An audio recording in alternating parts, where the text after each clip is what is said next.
How to make trending social media edits in Filto. First of all, open the Filto app and tap the plus button to start a new project. Select the video or photos you want to edit from your gallery. Next, choose the aspect ratio that fits your social media platform, like 9:16 for TikTok and Instagram Reels or 1:1 for Instagram Post.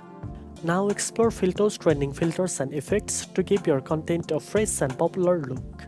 Look for styles like glitch, vintage, retro, or neon that are currently viral. Add stickers, overlays, and animated elements to make your video or photos stand out. Adjust the filter intensity and effect settings to make sure your edit looks natural but eye-catching. Add music from Filto's built-in library or upload your own to match the mood and keep your viewers engaged.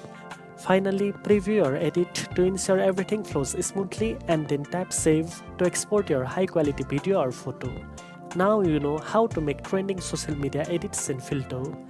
If you found this video helpful, don't forget to like, share and subscribe for more editing tips. Thanks for watching and I'll see you in the next one.